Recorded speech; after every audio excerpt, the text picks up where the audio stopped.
The everyday carry that I carry are practical tools that I was taught at CIA. I always have $100 in cash and small bills.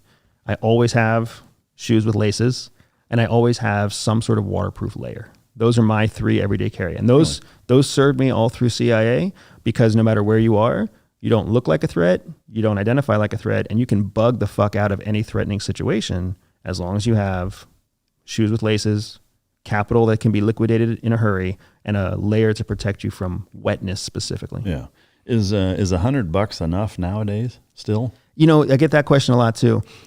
In most parts of the world, $100 gets you out of a pretty nasty situation, right? Especially if you have it in 1s, 5s, and 10s, and 20s too. But 1s, 5s, and 10s are critical, because the currency exchange is still very much pro-US, and there's still a aura about American dollars that people will take an American dollar. A $5 bill is worth $20 worth of value because it's American currency. And people get excited about that in, you know, India, Pakistan, Southeast Asia, South America, Africa.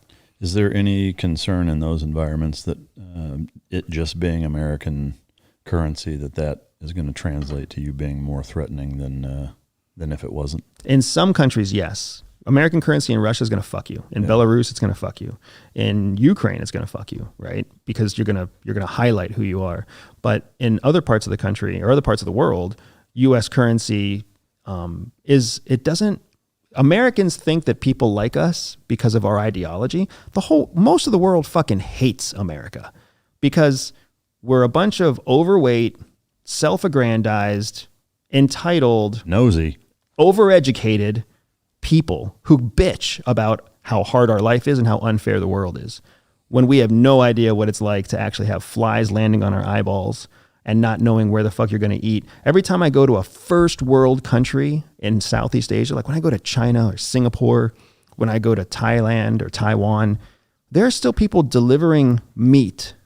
Like you'll find the carcass of a pig being delivered from the butcher to, like from the main butchery to a neighborhood butcher on a scooter, right? Little fucking 14-year-old kid with nylon straps and a dead pig on his back delivering the meat. Like that's first world still. You wouldn't see that here in the United States at all. Yeah. So what ends up happening is people hate America for Americans.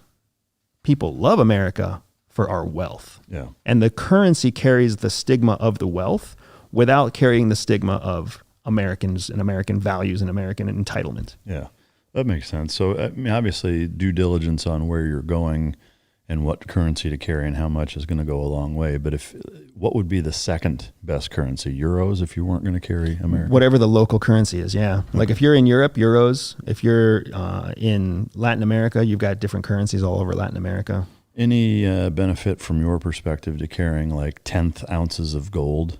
Like because they're so small, or silver coins at $30 an ounce. I mean, is there any value in that you could see? So what I see is a lot of value in hard assets like that being cached, right? So one of the smartest people I've ever met had a cache in their kitchen under a wood plank that was no shit, something he could like step on it the right way and it would pry out. And inside he had a little toolbox, and inside the toolbox he had about $50,000 worth in different graduated amounts of silver and gold, ounced, coins for all intents and purposes.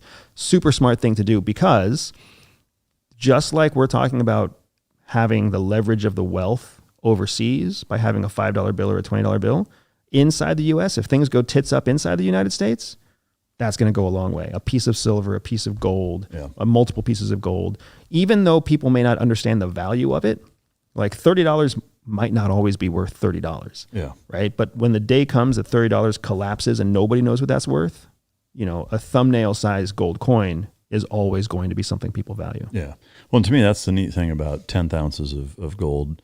You wouldn't want, if you buy 10 ounce or 1/10 ounce coins of gold, you're going to pay way more than the spot price of 1 ounce. But 3 or 4 of those, they're worth, gold right now is $2,500 an ounce. So 3 or 4 of those you could honestly carry in your fucking mouth. Like they're tiny. Yeah. They're smaller than a dime even, or maybe dime size at the biggest.